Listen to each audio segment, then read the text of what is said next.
The issue with this man is this. I don't care how difficult Ofiadulu is, right? Mgunu change the constitution. Make it, we didn't even go into that. Yeah. Made some few changes. Because that's why they are joking. Yes. What? Because constitution, he goes to him, and come Baristi Feme send him. It's different. So this is my understanding. Let me come. Which in the go say, this is grievance of Ofiadulu because now all the rights and only also then a constitution for. Yeah, but I'm coming for other there. So they have member. Ha create Ofiadulu bo only also president only also right. Because of the way I feel no Ofiadulu are there this is my understanding. Yeah. How we make some changes now the constitution. We create the office of president. Okay? Can president take some of the powers away from Ofiadulu? Knowing Ofiadulu, Odro happy with the changes. This is my understanding. We say hana no chokanya obuna hachi inwe no what can the difference between onyisi na president. Kanya abluko president. This is based on what I'm hearing. So how edge? So Ofiadulu edge. So but the question is not job. Unu make all these changes. Ofiadulu ju. No Ofiadulu ju doesn't mean anything. Obuna majority say no to akun choice wega. Right? Why can't you people continue na echikwa Ozo Enugwu-Ukwu? Do you understand? Because obuna ndi apro na Ozo Enugwu-Ukwu. It's a different case. I won't be here talking. I want them case against them. But for me, Bona, kedi kunsi we abandon Ozo Enugwu-Ukwu to one person. Unu chani na asi unu bunka abronka. Ofonye ima Ofiadulu abroko bela madu. I know. You know na I've been hearing all I'm just telling you. You can Mokwa this man is sick. We not fight this man. In his sick bed. Kono na fight no win all these court cases. The questionable. Kedi na jumbo. Why did they abandon Ozo Enugwu-Ukwu? That is not the issue. My point is this. How many changes to whittle down the powers of Ofiadulu as Onyisi Ozo? Where was Ofiadulu? Now the meeting AG made the changes as Onyisi Ozo. They probably did it on their own. There's their presence. Which means because the constitution that preceded that meeting or an meeting at his own instance and all those things. You are going to technicality. Technicality. Yeah, I was meeting without Onyisi Ozo. But let's assume the meeting without Onyisi Ozo. It's null and void. But that's not even the you are making the point. But for me, let's assume because no Ofiadulu to them are there or whatever. So open this my mother are there onya ke ya power meeting ko bia meeting. Okay. You got what I mean? So they probably assume okay, now this man are there Can I just make all these changes? We make these changes. We present it to Ofiadulu. Ofiadulu refused. I think now part of but makana ijionya. Okay, mgbe asị na Ofiadulu na egbu efi, obulu ukwu efi, ọ dị ebunye onya isi efi ma ịmago ụmụ efi. Adamata so those things doesn't make any sense to me. All these things abandon us. I'm still trying to. My point is this. I'm still trying to understand. This is no. Actually, call your friend. No. The reason how you abandon Ozo Enugwu-Ukwu form more social club. I'm trying to understand. No, the issue about even though you wanna self-defeatism.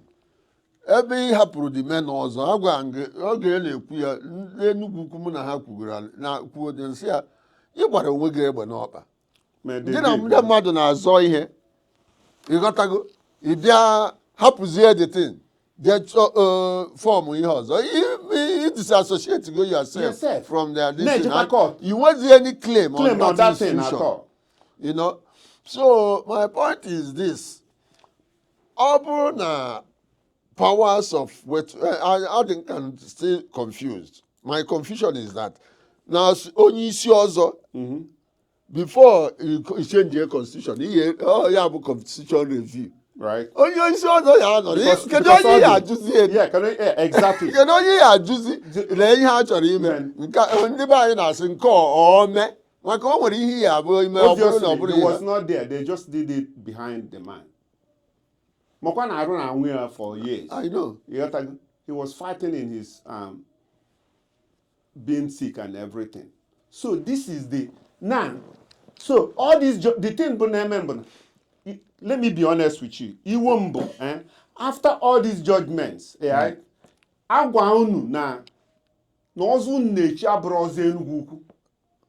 Did they continue? They continue. Ndị mmadụ ka na-echi ọzọ wee ruo today. No, but that is kedu ya na-akpụ ya. This is crazy. This is the same na anyị na-eme peace. Ka emezie peace ka ndị anyị na-echi this fake ọzọ ka abịa ka anyị ncha akpụkọ ọnụ. It's not going to work. This I'm telling you my own opinion.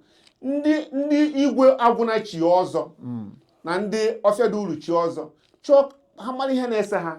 Ha je dozie. I'm with that. Mana ndị anyị na ha na-echi ha si from indigenous ọzọ because half go na court gwa ha that abụọkwa ọzọ ha change kwe to Enugu-Ukwu People's Association. So ndị na ha chi ọzọ onwe ndị nwe indigenous ọzọ nwe ndị nwe ọzọ Enugu-Ukwu nwe ndị People's Association. These people are not ọzọ. They are just making mockery of ọzọ. Onye ha chi ọzọ not too long ago. Ine na the constitution, amam na ndị obodo a na-echi gị ọzọ nọ na be gị ka a ga-anọchi gị ọzọ. No, it depends. Okay, na Enugu-Ukwu ị ga-echi ọzọ na be nna gị ma ọ be gị ka a ga-anọ. Yes, all the written right there. Yes, mana onwe ha because they are in a hurry to ichi anybody ọzọ. Onwe ha chi ọzọ just jee na public ihe na-akpọ anyị nwere obi nze ebe a ka anyị na-echi ọzọ nke a bụ somebody maybe na onwere ebe ọ ga-anọ. Ndị ha na-echi ọzọ bụ ndị ga-abịa to us maka a ga-emene gị interview jụọ gị ụmụ ajụjụ. If you fail ije na that side ha echie gị ọzọ. Something is wrong with the whole thing. Ihe na-ajụ bụ my own bụ kedu ebe ndị okenye anọ nọ there. Ihe na-ajụ bụ because ịma onye mbụ and I know you ama m na ọ bụ na iso na ọzọ a na ịma so wee jee banye na digital. Ọ bụ na mbụ memba ndị ọzọ there's no way mụ na ọfịa dị ụlọ aka nọ wee lotu ọsọ ka ọfịa dị ụlọ adịghị ekwe. I will never support ije form social club. Ihe ndị lawyers na-eme agwa gị my experience na tribunal cases election tribunal ma ọcha si bute ọcha asị gị throw everything ọ bụrụ na izi agara wars aga so no ihe eji na-throw ihe niile but it's not even necessary for them ihe na-ajụ now if they continue na-echi ndị mmadụ ọzọ why ejezi court stop ha because ị na-aga contrary to the judgment of the court. No, kịta ka anyị ga-stop ha. How because the judgment ha nọ na appeal since now. Oh, okay. We just got the appeal 3 weeks ago. Now even though ha ka na-aghọgbukwa ndị mmadụ onwe ndị mfụ na onwe one man chi ọzọ not too long ago ọkwa after all these judgments ụmụ ya na-achọkwa ichi ọzọ na December. Ọkwa the same fake ọzọ ka ha na-echi. So ịma what the court say yet unu na-emekwa the thing echi unu abịa sị na na-eme peace. No, this is crazy. The thing is this. Aghọtara m ịma ajụjụ anyị na-ajụ the very very important but unu na-echi ndị mmadụ ọzọ unu nwa na-echi ọzọ unu adị ajụ ajụjụ or whatever. One guy nọ ọ bụrụ onye ọbụla na-ajụ na ịma o nwere ndị na-adị afloat but o nwere ihe i kwuru ebe a m chọrọ ịjụ n'oge edegharịrị constitution which in my own opinion is wrong without the consent of onye isi ọzọ bụ onye kwesịrị ịnọ n'isi ndị ya set constitution review committee based on guideline enyere ha. Isi na ha apụtaziri si na onye isi ọzọ ka ọ bụ bete na-eyi enwe president ọsị mba na ya abụ ha abụọ onwe ebe ha create okay for this one no. Yes, I don't know all the details of that. Ihe mma na na ha nwe onye isi ọzọ nwee president. O wee sị na ya abụzi ha abụọ. So this is argument based on when discuss with Ofedul and when for the constitution. So what happened when ha create the office of president? I can understand why they did that. They cannot deal with Ofedul anymore. So he created that office.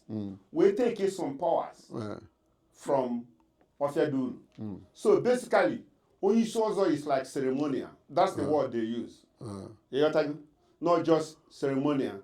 Ana-echi ọzọ, igwe bịa, igwe ga-preside over ọzọ, n'ọbụ ọzọ onyeisi ọzọ. President, in this 2011 constitution, in an if onyeisi ọzọ man call meeting, not the president can call meeting. Almost so many changes ha made there, you know. But my understanding of whatever changes ha make in a day, then Ofedula I draw happy with it. That's where I'm going about all this stuff. Okay. All these questions in Ajo are very important. But why had you abandoned Ozo Enugwu-Ukwu? No, you see, the issue is that I'm abandon Ozo Enugwu-Ukwu. Very common. Exactly. So onye hapụrụ Ozo Enugwu-Ukwu. Sizie na form social club because ihe ma akpọ ya. Oh, social club. All those things. Yes. Ọ gbara onwe ya egbe n'ọkpa. Exactly. But onye si na ya abụkwa onye isi ọzọ bụrụkwa president na ihe niile. Dịkwa wrong. Dịkwa wrong. Because na ha kwesịrị convince ya. Imam with the power of the onye isi ọzọ. Onye isi ọzọ can never be ceremonial. At all. It's possible. Come on, president at this ceremonial. Thank you. Exactly. But now you are covering it. Okay, you got asking Chetana were heated argument. Exactly. The second about I were chairman and also because I were only see also. Because now society has evolved. I want to so things. Okay, Nambo see also. Nabani, okay, my uncle, late Chief Cletus says when you born see also. Nabani. Oh, like I had the one in Nabani. Exactly. So it was easy then for them to manage themselves. Now, because of Ebu, yes. I see a kind of administrative organ of that also and all those things. That does not wait for the power of Oyisi also. And the Igwe Agugomana traditional constitution, which Barrister Stephen Mesen can get through it, and the ordinary represent in a House of Assembly, John Bosco, you know, all the poor KG, but certain what we sent to them this is. On whatever mention also, and Igwe at all. On where even our constitution, yes, where they bear mention also is just a sacred institution on its own. And my point is this: man has no Igwe cannot be Igwe without being born also. But also, yeah, it's a preamble, can yes, yes. You cannot be Igwe before you see a Igwe and you staff of office here. She knows on. Yeah, and Ochi also. And Ochi also. So that is it. So Imam Putazi singing our Lord over. Also, no, different way Igwe. I want to right you of course. It's custodian of constitution and I mean tradition and culture. I'm glad we use the word custodian. They need the meaning of custodian. Yeah. Because they are misinterpreting custodian. Oh, you know, there's something. It's the custodian. Exactly. It cannot as again abandon has again a dying. People now confuse the man. Now you question and insult the man. I insult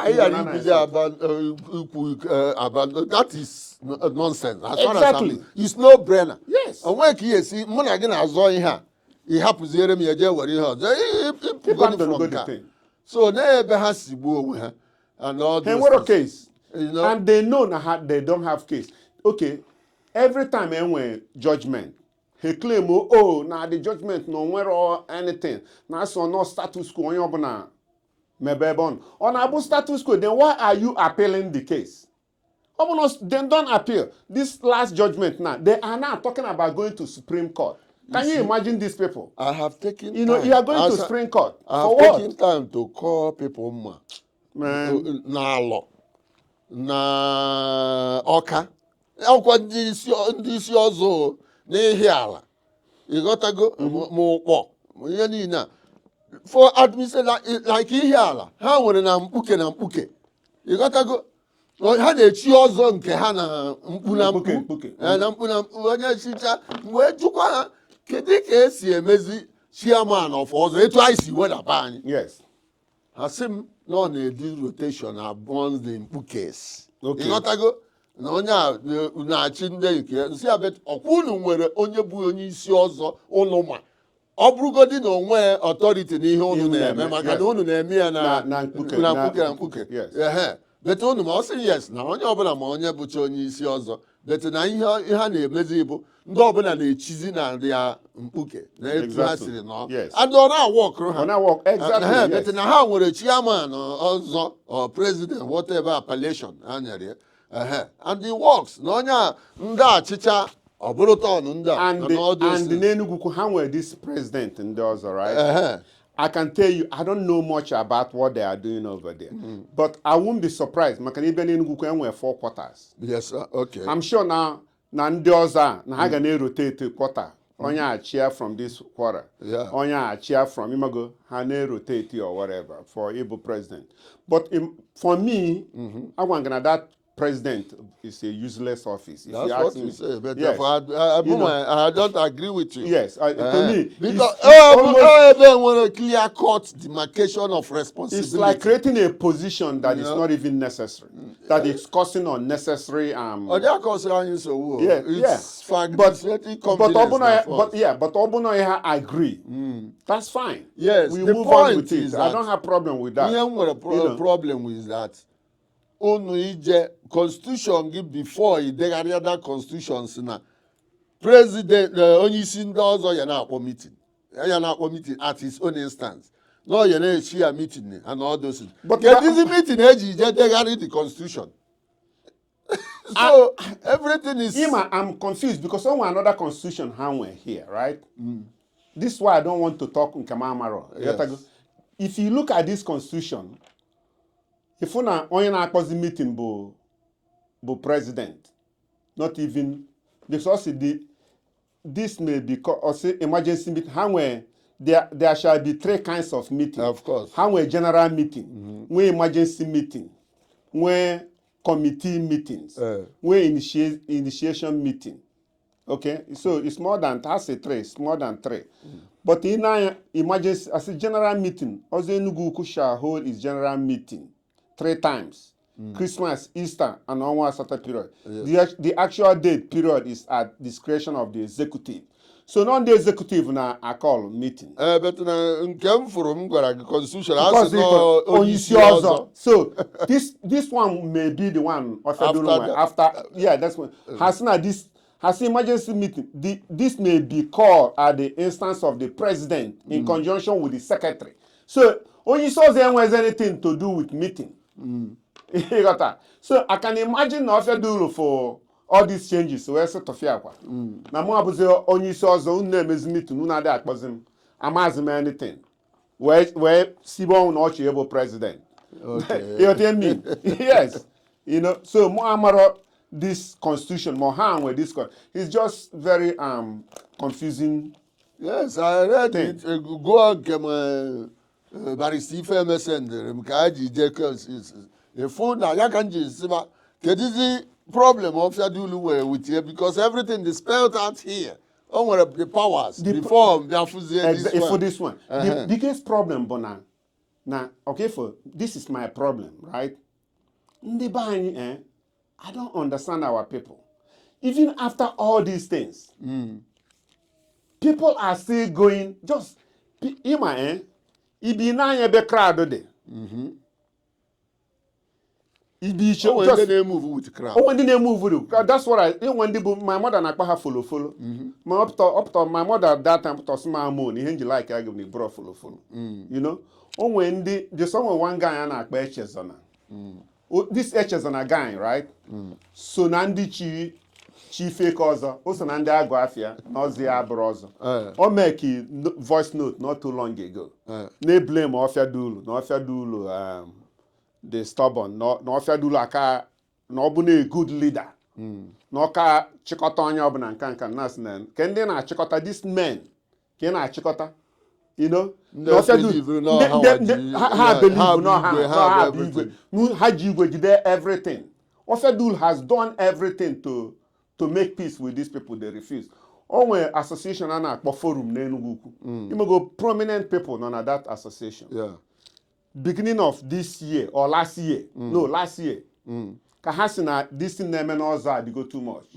Ka ha mana ga bring peace to the whole thing. We call Ofedul na ndị otu anyị. We had meeting with them. Anyị na ha mesia meeting. Ha si oke na ha anụghị ha ekwu. Ka ha jezie talk to the other side. The other side say ha just get the heck out of here. They are not doing anything. Do you know why? Because a na-eje court in their own mind, ha believe na ha ga-win all these court cases. And how win a court cases that we are dead.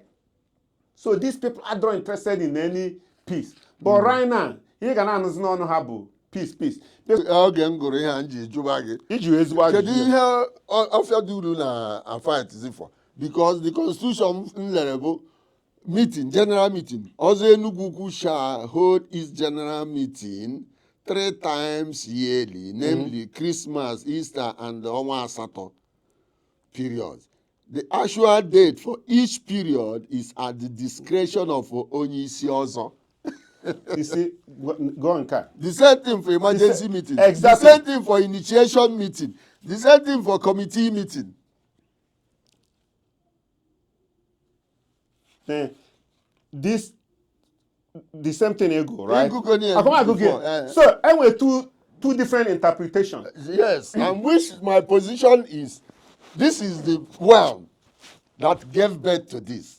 For this to be in operation, this must be followed. Exactly. So this maybe this date is the wrong. Now. Yes. So maybe not. That's what I'm saying. But maybe in Haje this date they didn't change it. Yes. So something happened to the constitution. For this to be effective, this must be adhered to. And for you to adhere to this, Ofedulu boy ya for the meeting. I will discuss. I will discuss. Yeah. So. But I like where you're taking this, but I'm even giving them benefit of that.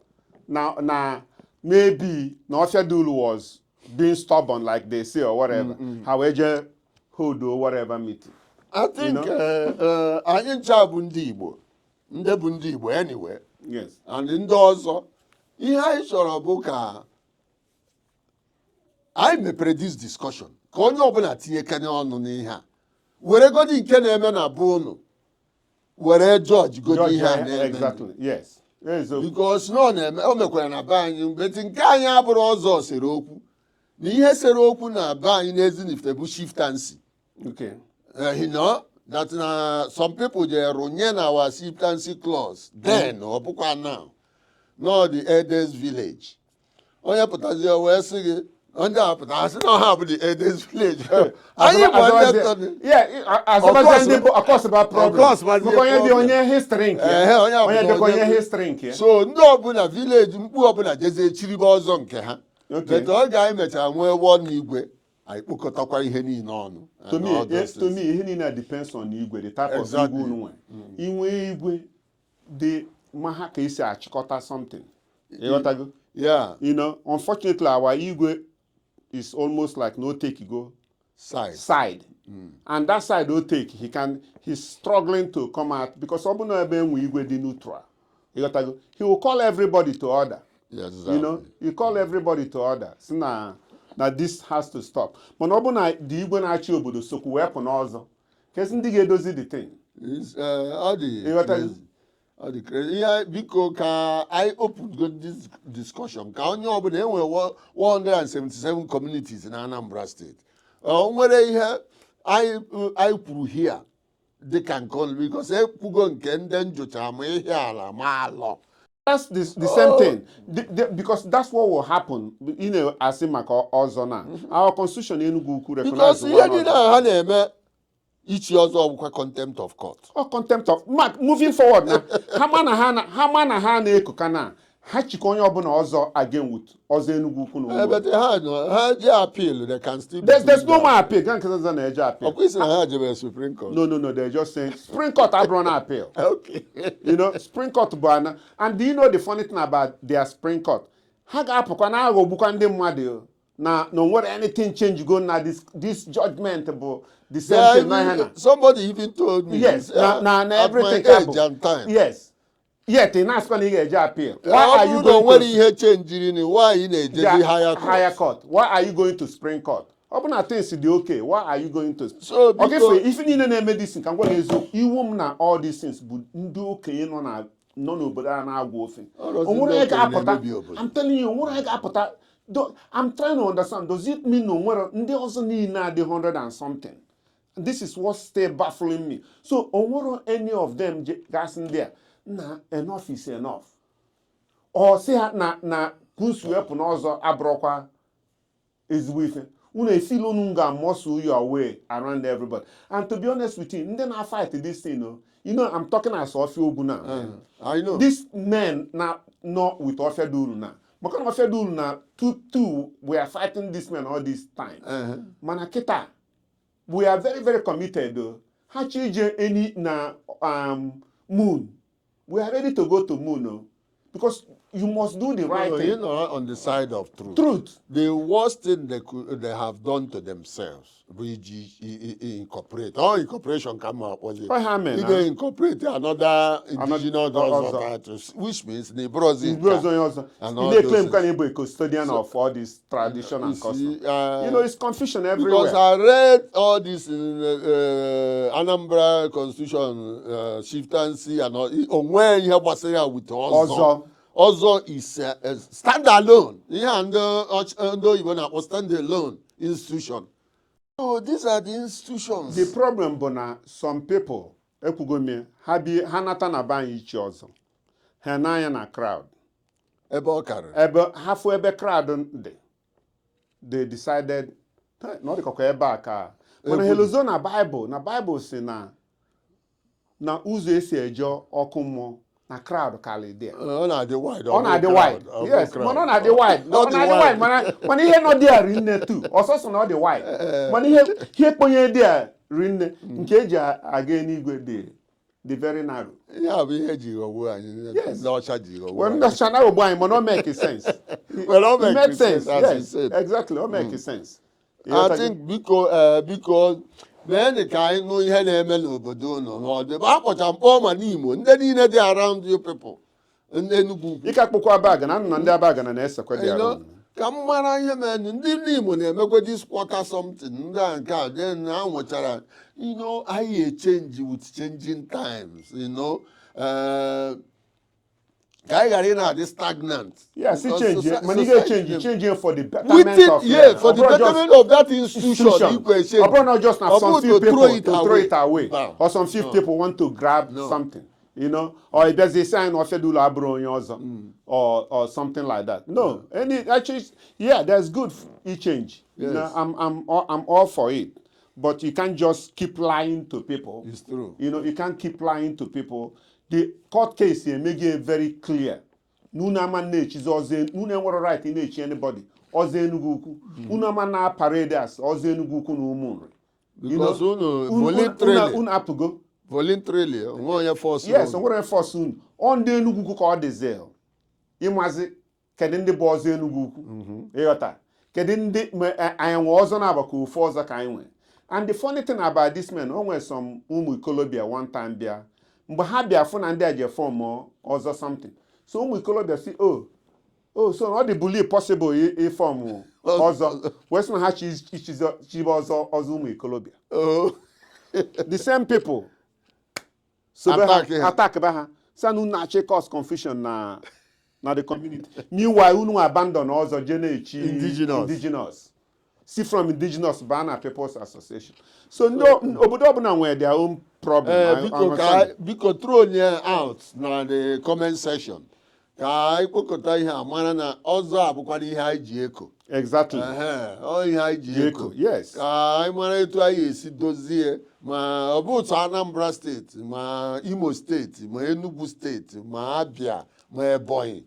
ka anyị mara what is happening na kedu ndị na neck of the wood Exactly. na ihe ọzọ Yes. ndị na-echikwa ọzọ maka onwe ndị mụ abụkwa na echichi m ọzọ because na mfụ na Ozo Enugwu-Ukwu is almost going. I had to call to make sure na echi ọzọ. So ọ bụrụ onye ọbụla na like ichi dị ọzọ mana for ndị na-echi. Anyway, ana m echi maka na ọ dị na my family. Apụtara m ụwa fụ my uncle ọ bụrụ onye isi ọzọ nọrọ n'ụwa fụ ọnwụọ my father bụrụ onye isi ọzọ. Tosomwa bụ onye chi ọzọ na my family. My brother ekwere echi ọzọ nke Tom nwere echi ọzọ. My father echiri ọzọ. No, I was the only person. Even my brother ekwere echi nze or whatever. So it's not something we are known for. But, you know, hey, you have to do the right thing sometimes, you know. So, because let the comment flow. Yes, yes. Ihe anyị kọrọ, kedu ebe ị tinkiri? Kedu ndị na-ekwu eziokwu? Kedu ebe ị chere? Na onye hapụrụ ọzọ chiri sị na ya bụrụzi fọm indigenous. And the court sị gị echizikwere mmadụ ọzọ ị na-echi isibe indigenous ahụ esi n'ebu. Kedizi nke bụ rele Ozo Enugwu-Ukwu. Your opinion is very important. I'm on cable Ozo Enugwu-Ukwu. Their own opinion. Yes, I'm on cable Ozo Enugwu-Ukwu. Yes, I'm Ozo Enugwu-Ukwu, and the court has said it for the Achieman. Of you? Yes. Akutibo. All the important night break this jinx. Yes. We've been off air for so many for a long time. Yeah. For circumstances, so for the beyond our control, for the other beyond our control. But now we are back. We are back. We are back, and we will continue to deal with anything but our society. Exactly. And all those things. And all